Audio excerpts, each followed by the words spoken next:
Mr. Speaker, may I begin by associating myself with the words of the Prime Minister on the death of the Pope. The world has lost a towering spiritual leader whose passing truly diminishes us all. And may I also associate myself with the Prime Minister's words on the Iraqi government. At the last election, the Prime Minister promised not to raise national insurance contributions. In its first budget afterwards, the government raised national insurance contributions. In the words of the Chancellor, why should people ever believe him again? We made specific promises on the basic and top rate of income tax. We have kept to those promises. It is correct that we raised national insurance in order to pay for extra investment in the National Health Service. We want to keep that investment going into the National Health Service. His plans are to take over £1 billion out of the Health Service to pay for half of the cost of operations in the private sector. There is no policy more elitist than that, and we are proud of the investment in the National Health Service, proud of the work it's doing, and under this government at least the National Health Service is safe. Before the last election, he was asked specifically whether people should suppose he was going to increase national insurance contributions. He said they shouldn't. Now he says that wasn't a promise. Doesn't that tell you everything you need to know about this Prime Minister? In 1997, he said Labour has no plans to introduce tuition fees for higher education. He then introduced tuition fees. In 2001, he said, we will not introduce top-up fees and have legislated to prevent them. He then introduced top-up fees. In the words of the Chancellor, why should people ever believe a word he says again? I am very happy to compare our record in government with the record of the Right Honourable Gentleman.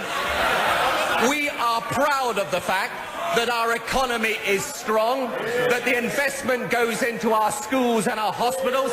It's what we've promised and it's what we've done. And let me just remind him of what he did when he was in government. When Minister of the Environment, he introduced the poll tax, correct?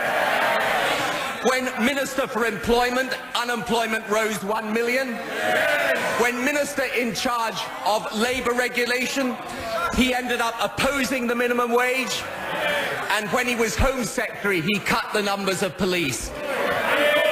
In the end, Mr. Speaker, the judgment people will make is between our record and future programme and his. And I know what judgment they'll make. He was asked specifically about his broken promises on top-up fees and tuition fees, and he couldn't bring himself to say a word in defence of those broken promises. In 1997, he promised firm control over immigration. But since then, net immigration has tripled. In the words of the Chancellor, why should people ever believe him again? Let me tell him the immigration and asylum system that we inherited. We inherited a situation where when he was Home Secretary, it took 20 months to process an asylum claim, when the number of removals was 1 in 10. And, Mr. Speaker, yes, it is true that we need to control immigration, but the way to do it is not his proposal of halving the immigration budget. And I tell him on immigration, yes, it is an issue. Yes, it is important we discuss it, but it's an issue that should be dealt with, not exploited. Well, they're cheering him now, Mr. Speaker, but let's find out what they really think of him. How many of them are putting his photo on their election addresses? Hands up! 1, 2, 3, 4, 5, 6.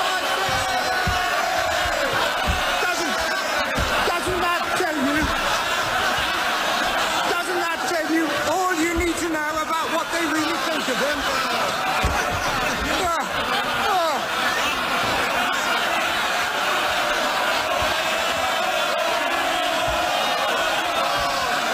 The Prime Minister promised to tackle the unacceptable level of antisocial behaviour. 2.5 years ago, he said he'd remove housing benefit from antisocial tenants. Antisocial tenants have still got their housing benefit, and the level of antisocial behaviour has got worse. In the words of the Chancellor, why should people ever believe him again? Mr. Speaker, let me just remind him. I think we'll know which photograph we certainly do have up. It'll probably be the right honourable gentleman's, since we'll like to remind people of exactly what they're going back to.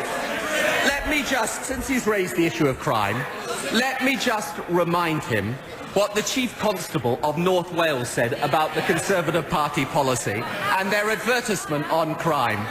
He said, this misleading advert quite improperly seeks to stir up fear of rising crime when it's a well-established fact that crime has been falling for years both locally and nationally. When he was in office, crime doubled under the Conservatives. It has fallen under Labour. So we have the strongest economy, falling unemployment, investment in our health and education services, falling crime, investment in the police, and that is opposed to a policy that will put our economic stability at risk and have cuts in public services. Once people know that choice, and they will over the coming weeks, then I say to the right honourable gentleman, it will be very clear how they'll choose. The figures we use in those advertisements, Mr. Speaker, are the police's own figures. The figures he just used just 2 minutes ago when he was describing the record of the last government. Let's have no such claptrap from that. Now, he talks about his record, but his chief election coordinator, where is he? Where is he? Not even here today. His chief election coordinator says that his biggest fear... There he is, I've spotted him. Excellent. He says that his biggest fear has always been that this election would turn into a referendum on the Labour Party. Is that what the Prime Minister thinks too? No, I think it's a choice.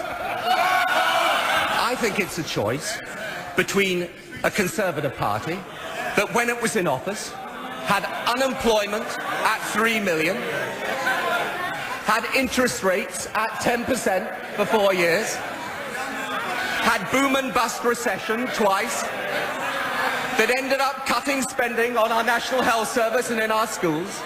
And I think it's a choice between that and a Labour government over the past 8 years that have delivered economic stability, low mortgages, low unemployment, low inflation, record investment in our National Health Service and in our schools.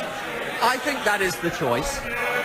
And I think that when the country comes to consider not just the record of the Conservative Party, but the fact that their economic and health and education plans are exactly the ones they rejected in 1997, I think when they do that, that yes, I'll be very happy that people compare the choice between their record and ours, between our future programme and theirs. Well, he talks about his record. Let's look at his record. I'll tell him about his record. Taxes, up. Crime, up. Immigration, up. Waiting times, up. MRSA, up. Truancy, up. And let's have a look at what's gone down. Take-home pay, down. Pensions, down. Productivity growth, down. Manufacturing employment, down. Detection rates, down. After 8 years of Labour government, we're locking up teachers, not jobs. Our voting system resembles that of a banana republic, and pensioners who can't find an NHS dentist are reduced to pulling out their own teeth. Isn't there now a clear choice at this election? Rewarding this Prime Minister for 8 years of broken promises, or choosing a government that will take action on the things that matter to hard-working Britons?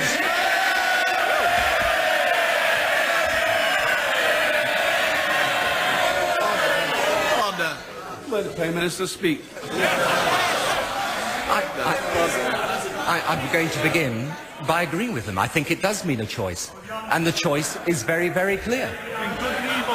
People remember the years before 1997. People remember the people that lost their homes in the recession, that lost their jobs in the recession, that used to end up with mortgages they could not afford. They remember the winter crises every year in the National Health Service. They remember the outside toilets and the creaking classrooms in the schools. They remember when the police officers were cut, when he was Home Secretary. They remember all that. And what we will remind them of between now and polling day is what they have now and what is therefore at risk.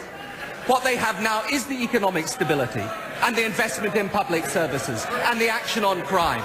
So the choice is indeed very clear. And what I say to the British people is this: economic stability is at risk, your job is at risk, your mortgage is at risk, the economy is at risk, and therefore when you come to make that choice on May the 5th, realise the fundamental nature of it, realise what you experienced under 18 years of Conservative government, realise the progress we made under 8 years of Labour government, and then go out and realise too that unless people come out and support it, that stability, that investment will no longer happen, the clock will be turned back, and the very self-same crew they voted to get rid of in 1997 will come back. Yes, it is a big choice, and I can't wait till the public make it.